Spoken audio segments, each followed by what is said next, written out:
à l'avocat de la famille qui est chargé de défendre cette barbarie. Et encore une fois, merci à vous. Et la lutte, sachez que la lutte, elle va être très longue. C'est que le début là. C'est que le début. Mais ça va aller très loin. Ça va aller très loin. Merci, merci, merci, merci.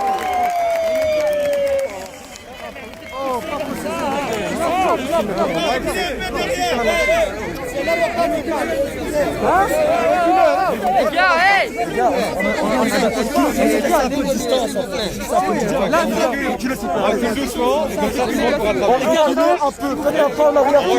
recule s'il vous plaît, on recule. On recule s'il vous plaît. Les militaires s'il vous plaît, Vive le Covid, hein. s'il vous plaît.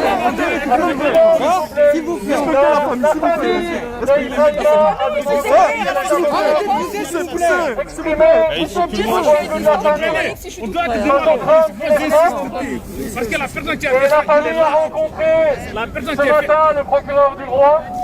Avance un petit peu comme ça, avant on a... Et aujourd'hui, vous êtes tous là pour que justice soit rendue à Ibrahima.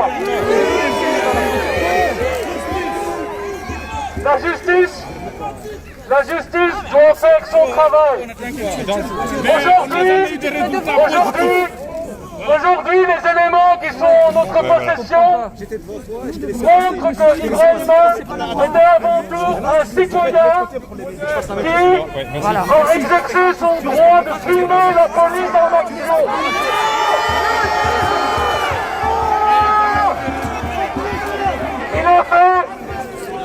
Il a fait quelque chose que les organisations de défense des droits humains disent que chaque citoyen a le droit de faire. C'est filmer une action de la police. La police était intervenue pour un contrôle lié aux mesures sanitaires. Et Ibrahima a sorti son GSM pour filmer l'action de la police.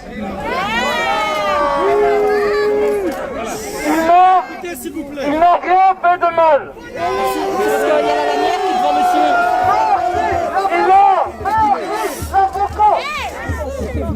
Il a ensuite fait face à des policiers qui ont mal réagi, qui se sont énervés, comme souvent quand des citoyens filment la police en action,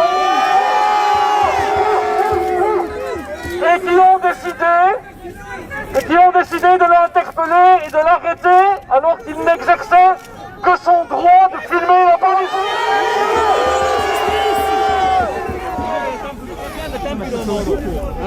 Il a voulu, et c'est pas à vous qu'il faut expliquer les raisons. Je peux même pas prendre mon optique dans mon sac. Ah oui, t'as un sac à main. J'ai pas bougé.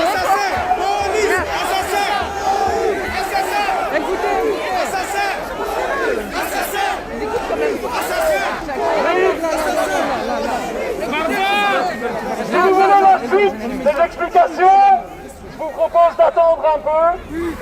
Attendez la suite des explications. Et là, il a pris la fuite. Il a eu peur, il a pris la fuite et la police l'a rattrapé. Ils l'ont menotté. Et ils l'ont conduit au commissariat là. Et c'est là, attention, c'est là qu'il a été mis en cellule de fouille. Et là, je vous demande de bien écouter et de faire un silence total. C'est là qu'il s'est senti mal. Il s'est assis sur une chaise, il a glissé de la chaise, et là, c'est debout. Je vous demande... Les médailles derrière, il a un peu Je vous demande de respecter... On nous écrase des pieds à moins de reculer un peu derrière, s'il vous plaît. Je vais leur dire qu'on ne prend pas. Je vous demande...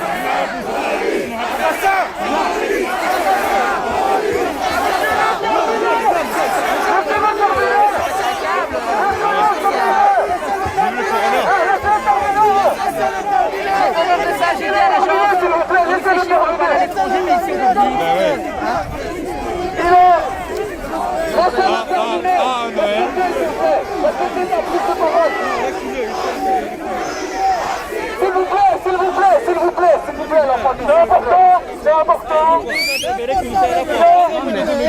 fait un malaise. Il a fait un malaise. Il a perdu connaissance. Et pendant de très longues minutes, on l'a laissé comme ça, par terre, sans connaissance. Et il en est mort.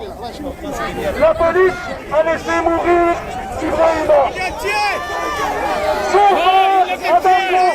Sur base de ces informations-là, sur base de ces faits-là, le procureur du roi a mis le dossier à l'instruction pour homicide involontaire.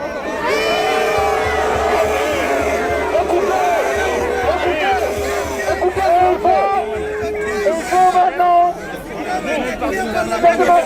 au juge d'instruction de mener l'enquête pour que la vérité soit connue et que justice soit rendue.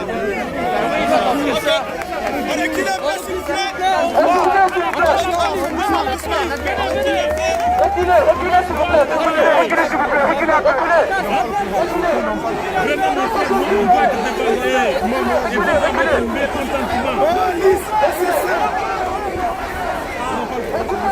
Sinon ça va continuer, on doit aller devant la police. Sinon ça va continuer.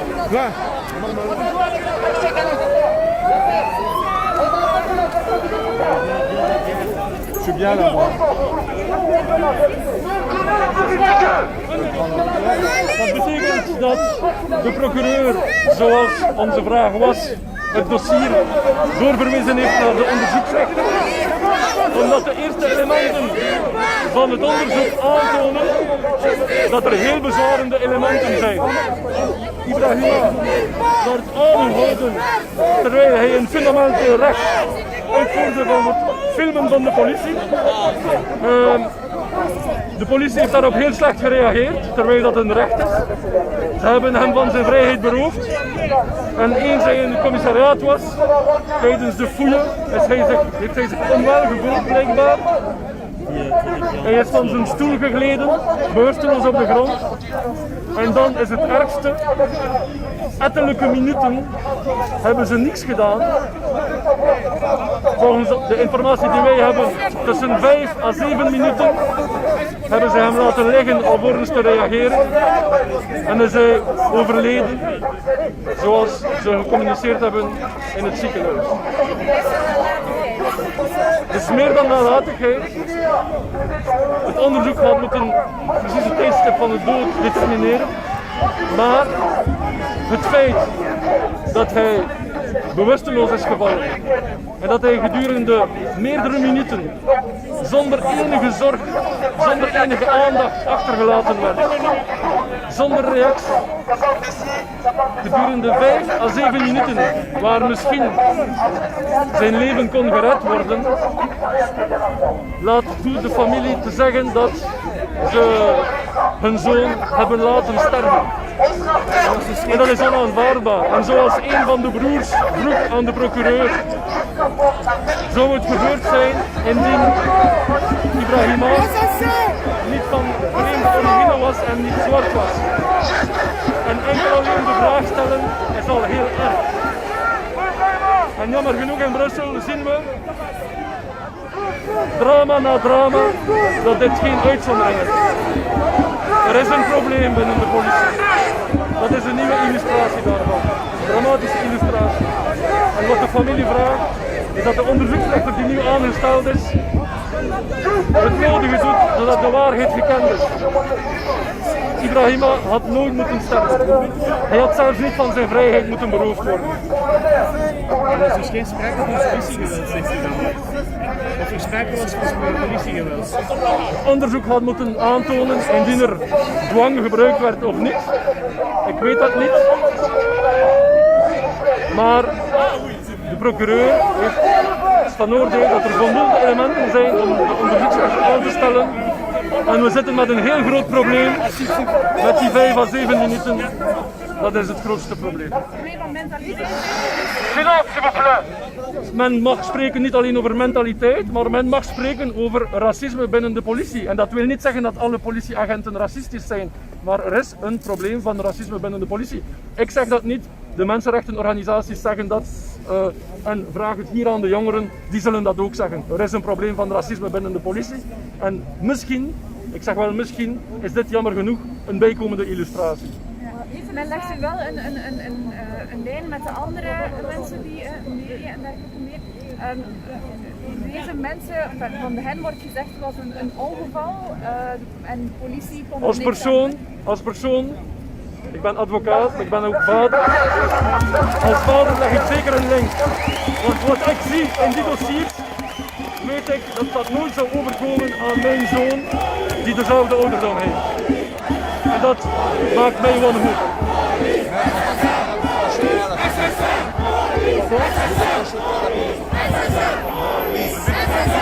Alors d'abord, c'est pas à moi de faire des reproches à la police.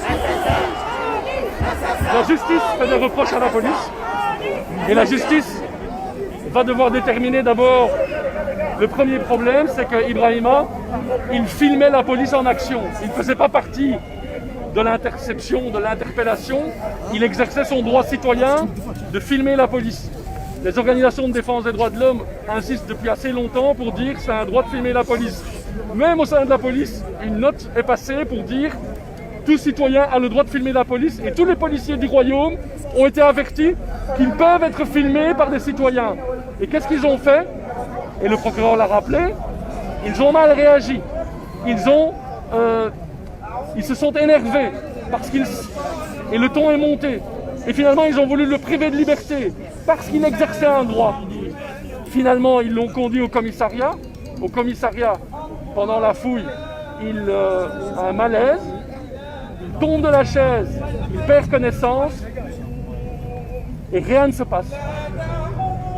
Pendant un délai que nous estimons, sur base de nos informations, entre 5 et 7 minutes, on le laisse par terre. On le laisse mourir. Alors que quand une personne est privée de liberté, il est placé sous la responsabilité des agents de l'État. Et on le laisse mourir. C'est ce qui a poussé le procureur du roi à mettre ce dossier à l'instruction pour homicide involontaire. C'est extrêmement grave qu'un jeune qui est privé de liberté pour une raison qui ne devait pas en être une, en finisse par mourir au sein d'un commissariat où visiblement on ne réagit pas. Et donc on comprend la colère de ces jeunes, parce que quand moi on me pose la question en disant Maître Alexis, est-ce que vous pensez que c'est parce qu'il est noir et qu'il est d'origine étrangère que c'est arrivé? Moi je ne sais pas ce que je dois répondre. Parce que je sais une chose, c'est que probablement avec mon fils qui est blanc et qui a le même âge, ce ne serait pas arrivé. Vous avez vu le procureur? Et ça c'est inacceptable. Vous avez vu le procureur? Dit is het Nederlands vragen. Sorry. Le procureur, vous avez eu quoi, le procureur? Le procureur d'abord a reçu la famille et nous sommes reconnaissants et la famille a été reçue au parquet et donc c'était important que le procureur puisse rencontrer la famille parce que derrière les dossiers il y a toujours des familles, une maman, un papa, des frères, des sœurs apporter des réponses à des questions qui sont posées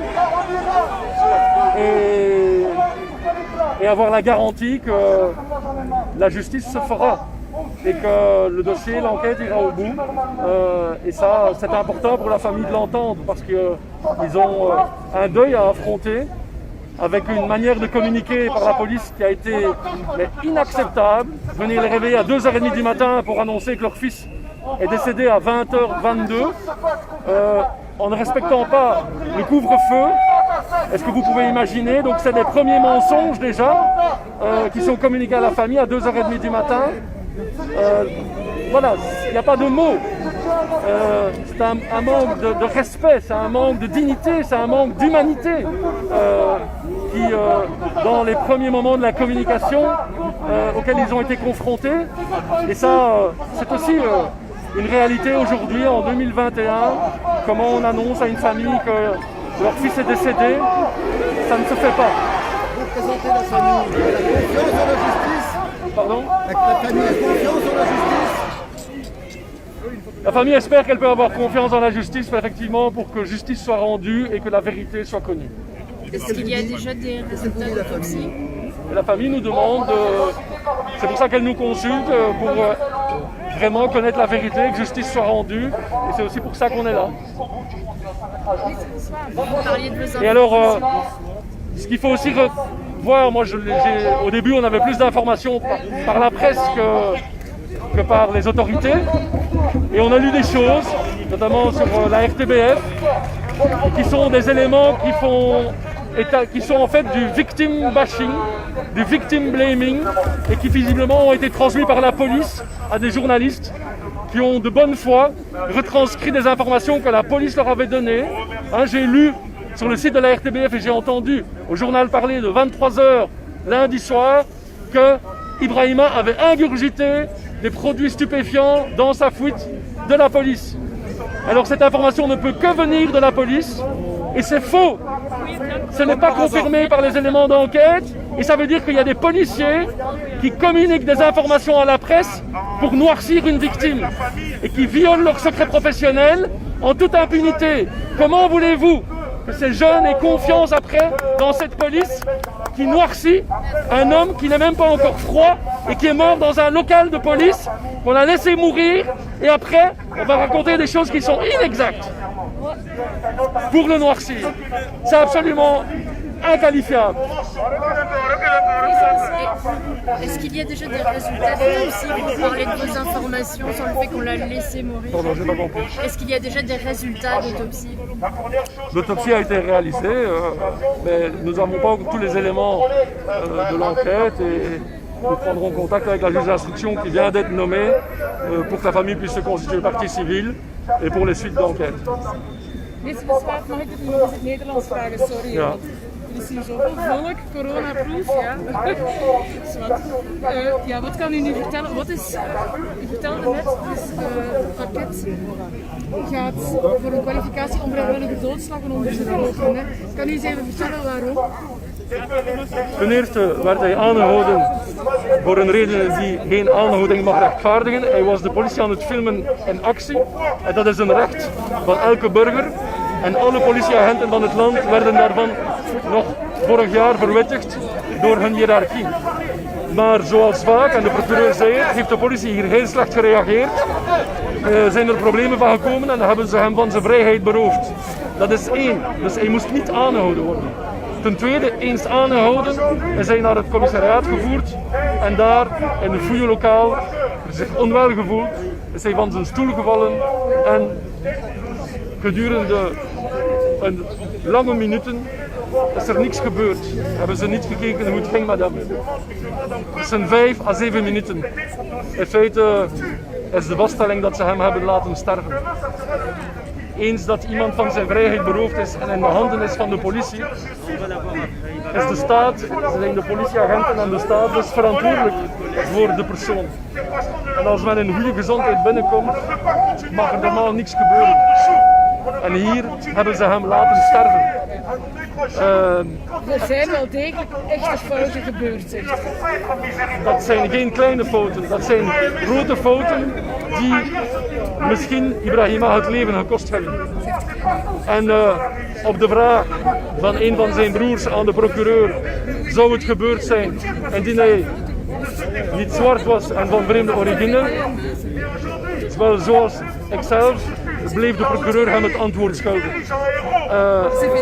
Ik reageer ook als vader, ik heb kinderen van die leeftijd.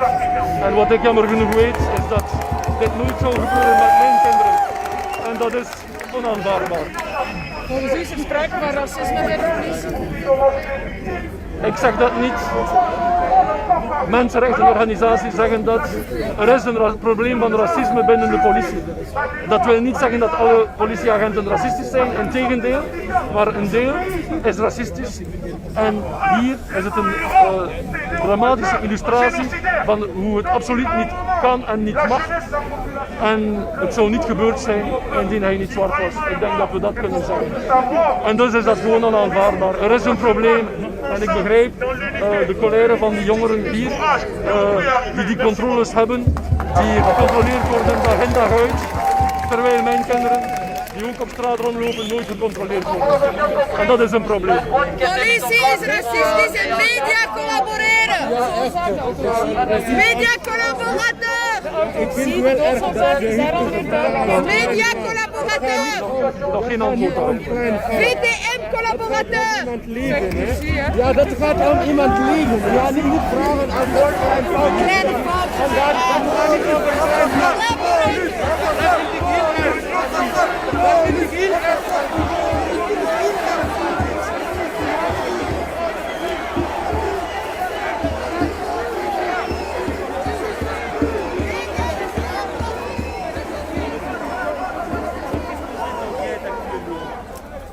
D'abord, Ibrahima n'aurait peut-être jamais dû être arrêté d'abord.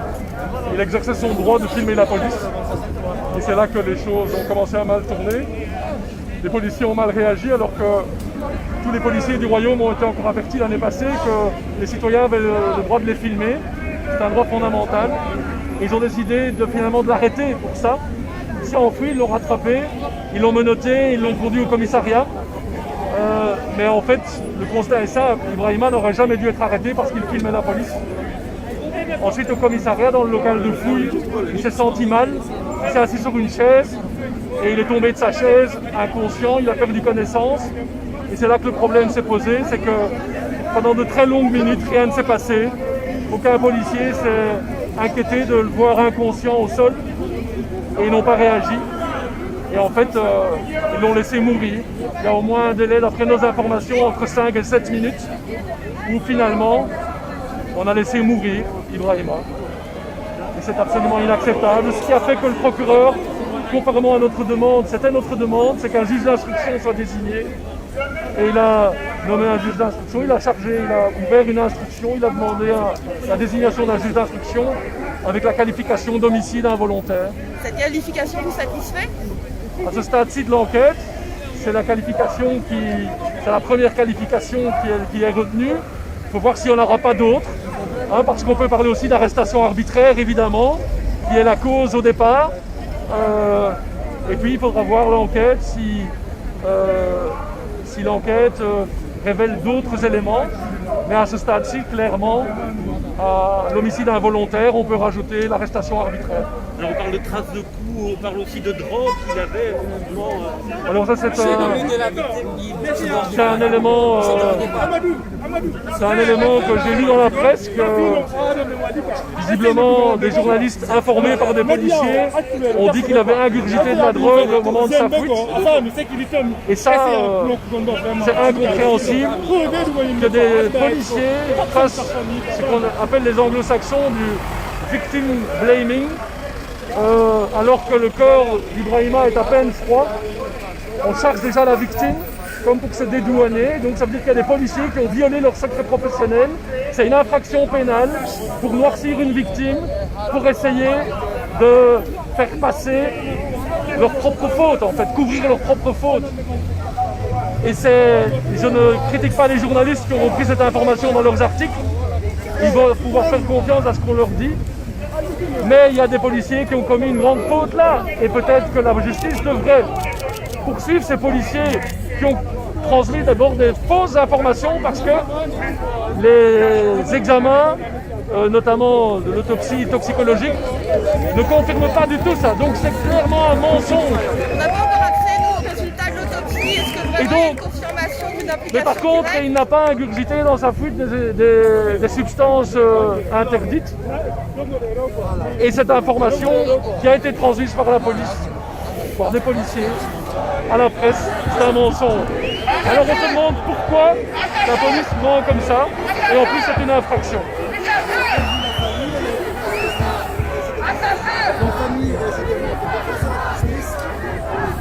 Alors la famille a d'abord appris le décès de leur fils à 2h30 du matin. On leur a dit qu'il n'avait pas respecté le couvre-feu. Après, ils apprennent qu'il est mort à 20h22. Le couvre-feu commence à 22h. Déjà, attendre 2h30 du matin pour venir les réveiller et annoncer la dramatique nouvelle, je ne comprends pas. En plus, avec un mensonge, de nouveau. Ensuite, ces mensonges qui ont paru dans la presse sur les substances ingurgitées, la famille, comme avocat, on doit les convaincre de dire faites confiance à la justice, faites confiance au procureur qui a maintenant 1000 dossiers à l'instruction. On a rencontré avec la famille, je crois que c'était important, le procureur fin de matinée, c'était très important. Aujourd'hui, le dossier est transféré à un juge d'instruction pour les suites d'enquête. Mais c'est clair que le démarrage de l'enquête et surtout de la communication vers la famille, mais c'est inhumain. Comment est-ce qu'on peut faire ça et quand le fils, et donc le frère d'Ibrahima, a demandé au procureur ce matin, est-ce que vous pensez que ça se serait arrivé s'il n'était pas noir et étranger? Le procureur n'a pas su répondre et moi je ne sais pas répondre non plus. Et moi je pense sincèrement, et je le dis avec une colère aussi, que je ne réagis pas comme avocat mais comme père de famille, j'ai des enfants du même âge. Et je ne pense pas que mes enfants risquent ça. Et ces jeunes-là qui sont en colère aujourd'hui, eux, ils risquent ça. Et ça c'est absolument inacceptable dans le pays dans lequel on vit en 2021. Et ça, il faut que la police en face là comprenne ça. C'est inacceptable. L'enquête se fait sur quel motif? Pardon? Le procureur du roi a donc mis à l'instruction et a remis la qualification d'homicide involontaire. Ce qui me semble une bonne première qualification. On peut y ajouter l'arrestation arbitraire parce qu'Ibrahima n'avait pas à être privé de liberté. Et on verra ce que la suite de l'instruction révélera. On a parlé de coups sur Ibrahima, ça n'est pas ça la cause? On n'a pas plus de nouvelles plus d'informations par rapport à ça. A priori, il n'y a pas d'éléments qui permettent de dire qu'il y a eu des coups. Les hématomes dont la famille parlait. On ne sait pas, il faut voir par rapport au médecin légiste, c'est que le médecin légiste, on n'a pas encore eu accès au rapport, donc là il faut attendre, c'est trop tôt. Plus généralement parlé, est-ce que vous voyez un problème structuré dans la police belge dans ces cas-là? Pas seulement dans votre cas, mais dans plein des cas qu'on a, ce n'est pas le cas. Il y a un problème structurel de racisme au sein de la police belge, la réponse est oui. Et quand on dit structurel, ça ne veut pas dire majoritaire, mais ça veut dire structurel. À l'intérieur de la police, il y a un problème de racisme. On le voit avec la succession des affaires qu'on a connues. Ici même, il y a une députée européenne qui a filmé la police en action de l'autre côté de la rue et qui s'est fait interpeller. Et les policiers n'ont pas cru qu'elle était députée européenne. Ils ont cru qu'elle était femme de ménage au Parlement parce qu'une noire ne peut pas être députée, évidemment. Elle ne peut que faire le ménage. C'est ça, l'expression de ce racisme structurel au sein de la police. Dans des petites interventions qui tournent mal aussi. Aujourd'hui, c'est une intervention qui a une issue dramatique, mais au quotidien, il y a des petites interventions où il y a un problème de racisme structurel. Et la majeure partie des policiers font très bien leur travail. Il y a une minorité qui n'a pas sa place à la police, qui soit se rend coupable de violences policières dans toute impunité, soit de racisme. Et c'est dans l'intérêt de la police, comme on nous dit souvent, la Ligue des droits humains, Amnesty International, la Fédération internationale pour les droits de l'homme, c'est de dire qu'il faut que la police évacue ce problème de policiers qui n'ont pas leur place au sein de la police. Et tant que ce n'est pas fait, on peut parler de problème de racisme structurel au sein de la police et au sein des institutions. Et c'est une responsabilité collective de la hiérarchie de la police, des autorités judiciaires, de nos responsables politiques. Quand on entend nos responsables politiques ne pointer que les violences envers les policiers, mais ne jamais oser pointer les violences policières, comment vous pensez que ces jeunes réagissent? Alors qu'on a des images, on a des dossiers de policiers qui sont violents, qui se rendent coupables de violences policières, qui sont racistes. Et les politiques ne veulent pas, pourquoi? Parce que ça rapporte plus de voix de prendre la défense de la police que de prendre la défense des victimes de violences policières. Et donc, le problème de racisme structurel au sein de la police, c'est aussi la responsabilité de notre classe politique. C'est ça aussi.